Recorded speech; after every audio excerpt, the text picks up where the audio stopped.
HR16DE. La grande majorité des voitures de cette marque sont équipées d'un moteur atmosphérique de 1,6 litres. L'unité de puissance est marquée HR16DE. Ce moteur est également visible sous le capot des voitures Renault de la marque H4 Monsieur. Bref, il s'agit d'un moteur de très haute qualité et banal, dépourvu de faiblesses évidentes. Il est capable de parcourir jusqu'à 200 000 km sans une seule panne, sauf que l'huile devra être changée et qu'il est préférable de le faire tous les 10 000. Mais lors de l'achat d'une Beetle, spécifiquement équipée de ce moteur, il convient de rappeler ses caractéristiques. Par exemple, il est possible que le moteur commence à consommer de l'huile à cause des segments de piston coincés. Tout le monde ne peut pas effectuer un test rapide en dévissant et en inspectant les bougies d'allumage. Le problème est que pour retirer les bougies d'allumage, vous devrez retirer le collecteur d'admission. Certes, il s'agit plutôt d'une crevaison de service, et pas du point de vue de l'intensité du travail, mais simplement en raison de la durée de vie du moteur. Comme le montre la pratique, dans la plupart des moteurs à combustion interne, d'occasion, vous pouvez constater une usure des filetages des vis de montage. Et si vous remplacez négligemment les bougies d'allumage sur des moteurs poussiéreux, de la poussière et des grains de sable peuvent pénétrer dans les canaux d'admission. Et oui, préparez-vous au fait que les bougies d'allumage devront être changées après 30 000.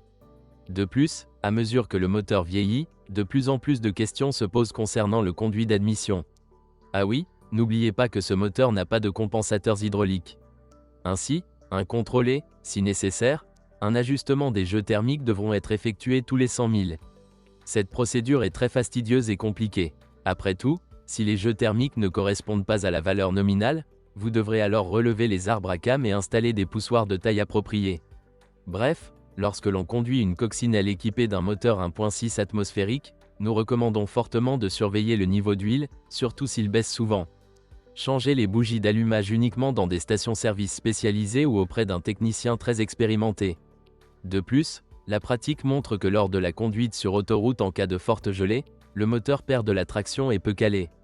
En règle générale, un papillon des gaz gelés est à blâmer. La bonne nouvelle c'est qu'il chauffe assez vite. Eh bien, si la voiture commence à démarrer avec hésitation, c'est-à-dire le démarreur tourne comme d'habitude, et le moteur démarre une fois sur deux et aucune erreur n'est affichée, alors tout l'intérêt réside dans les contacts brûlés du relais d'allumage, 25 230 79 96A ou 25 230 79 91D. Le relais se trouve dans le bloc commun à droite sous le capot. Eh bien, si le démarreur refuse de tourner et que des clics se font entendre, alors il est temps de vérifier les contacts sur le démarreur et, si nécessaire, de les resserrer. Pour résumer, on peut dire que c'est un très bon moteur. Les déphaseurs servent environ 200 000. La chaîne de distribution est de très haute qualité et ne commence à bruisser qu'à partir de 200 000 à 250 000. D'ailleurs, nous ne recommandons pas de faire tourner ce moteur au ralenti, car la pratique montre que cela provoque le collage des segments de piston. Nous vous recommandons également de faire tourner le moteur au moins une fois par semaine jusqu'à ce qu'il atteigne le point de coupure. MR16DDT, un moteur essence alternatif pour la Nissan Beetle, également d'un volume de 1,6 litres. Mais il s'agit d'un moteur à combustion interne absolument excellent, avec un turbocompresseur jusqu'à 200 et 218 chevaux. C'est aussi un très bon moteur. Oui, il n'est pas sans péché, il a eu des problèmes dans les premières années, mais ils ont été rapidement éliminés. Nous avons résolu avec succès un problème où la pression de suralimentation et le capteur de pression de carburant pouvaient tomber pendant la conduite.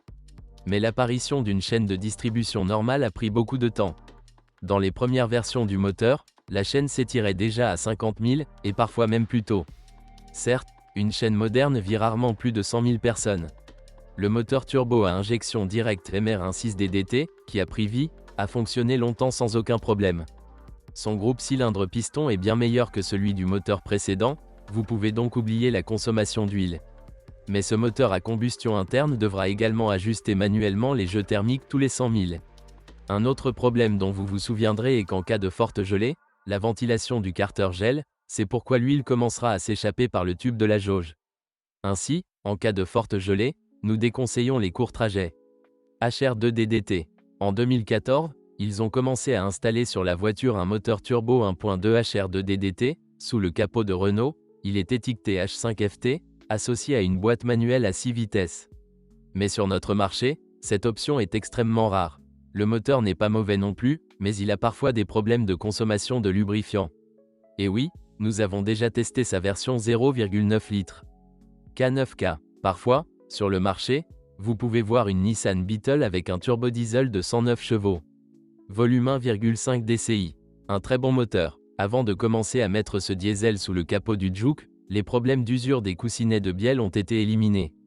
De plus, le groupe motopropulseur a été remplacé par un équipement de carburant de Continental. Avant cela, il y avait Delphi, dont la qualité était sérieusement inférieure. Ce moteur ne provoque pas de maux de tête particuliers, mais on peut parfois voir des moteurs à combustion interne scier le long du groupe cylindre-piston. Le filtre à particules, la vanne USR et le volant bimasse peuvent facilement être entretenus pendant 200 000 $. Et la transmission manuelle, le plus souvent, vous pouvez voir une « mécanique » à 5 vitesses, dans laquelle les coulisses se détachent sérieusement avec le temps. De ce fait, la clarté du mouvement et la fixation du levier diminuent. De plus, préparez-vous au fait que le liquide de transmission doit être mis à jour tous les 100 000.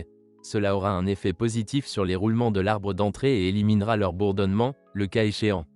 Dans la nature, il existe également une transmission manuelle à 6 vitesses pour les Beetles à traction intégrale. Aucun problème avec elle non plus. Les coccinelles à 2 pédales sont équipées de CVT Jatco de différents modèles.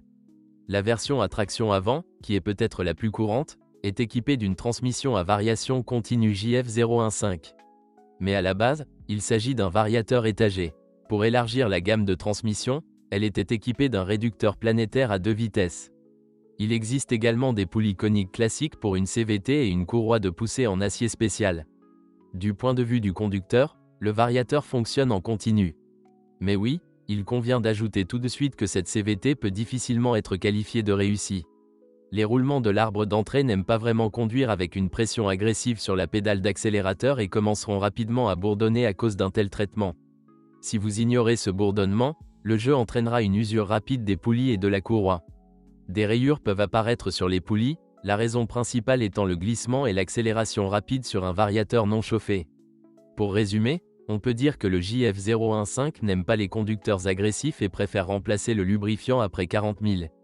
À chaque contrôle technique, nous vous recommandons fortement de vérifier toutes les erreurs du variateur et d'y mesurer la pression d'huile. Mais la Beetle à transmission intégrale et turbocompressée est équipée d'un variateur JF011 beaucoup plus efficace. Les principaux problèmes de cette transmission ont été corrigés bien avant de commencer à l'installer sur les voitures Nissan. De plus, le JF011 peut supporter sans effort 2 fois le kilométrage du nouveau JF015. Mais vers 200 000, des problèmes très caractéristiques commenceront à apparaître. Les roulements d'arbres tombent en panne en premier, puis des rayures commencent à apparaître sur les poulies. Il vaut donc la peine de contacter le service à l'avance, ce qui vous fera économiser le budget dont vous aurez besoin pour relancer le variateur. Mais la version à traction intégrale du Nissan Juke est un invité rare sur nos marchés, et elle est équipée de moteurs turbo purement essence. La transmission intégrale est très intéressante. Il n'y a qu'un seul différentiel avant. La boîte de transfert fait tourner en permanence l'arbre de transmission, qui est relié à un engrenage conique conventionnel. Mais dans l'entraînement de tous les arbres d'essieu arrière, des embrayages électromagnétiques sont installés. Tout cela est rassemblé dans un seul boîtier sur l'essieu arrière. Pour résumer, nous pouvons affirmer avec certitude que la Beetle à transmission intégrale est à temps partiel avec engagement automatique rigide des roues arrière. L'électronique est responsable de ce processus. En principe, il n'y a aucune question sur la qualité et l'endurance de cette transmission.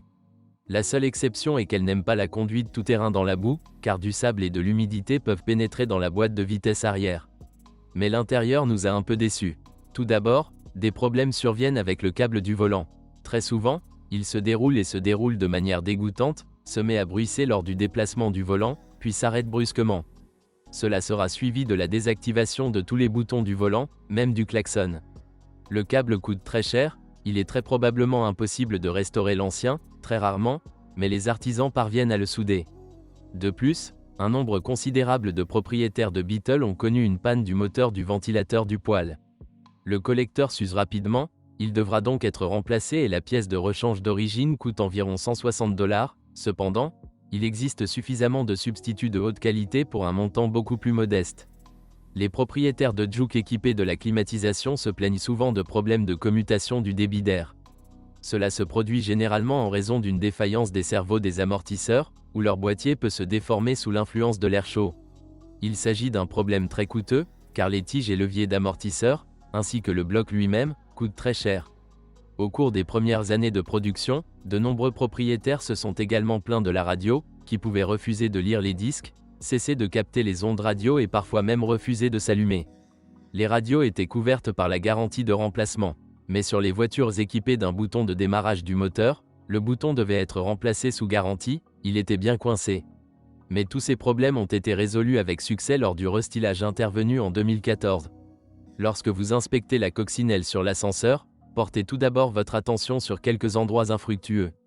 Si le moteur commence à grogner bruyamment à cause de l'échappement, cela vaut la peine de vérifier le système d'échappement. Comme pour la plupart des voitures, le problème est un joint grillé entre le collecteur d'échappement et le tuyau d'échappement, et les joints entre les joints du silencieux brûlent également. Vous pouvez également rencontrer l'apparition de trous de corrosion au niveau de la bride arrière du catalyseur. Mais le support moteur inférieur de la grande majorité des modèles Nissan n'est pas réalisé sous la forme la plus familière. L'amortisseur de ce support ne peut durer plus de 100 000, surtout s'il contient une pièce de rechange non originale. Si l'amortisseur est tombé, des à-coups commencent à se faire sentir lors de la conduite à basse vitesse. De plus, avec un kilométrage bien supérieur à 100 000, un coup sourd apparaîtra dans la suspension avant lors de déplacements sur des routes inégales.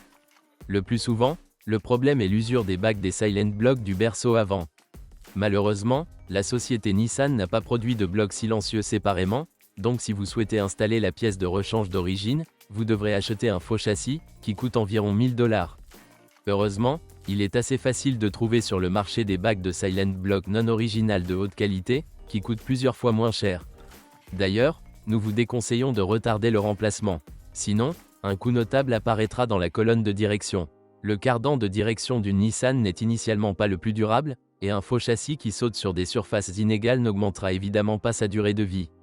Il existe un autre point problématique dans la suspension avant, qui commencera à grincer et à craquer avec le temps, ce sont les paliers de support des jambes de force des amortisseurs.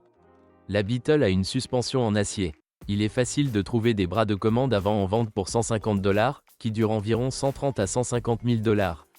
Mais avec la crémaillère de direction électrique, tout va bien, mais les amortisseurs devront être remplacés après 100 à 120 000 km. La suspension arrière ne cause pas non plus de gros maux de tête. Mais si les silent blocks de la poutre de torsion sont très usés, il faudra en acheter un neuf, ce qui coûte cher, ou trouver des silent blocks non originaux. La situation est similaire avec les 3 leviers pour la version à transmission intégrale, soit acheter des leviers d'origine coûteux, soit acheter des blocs silencieux non d'origine.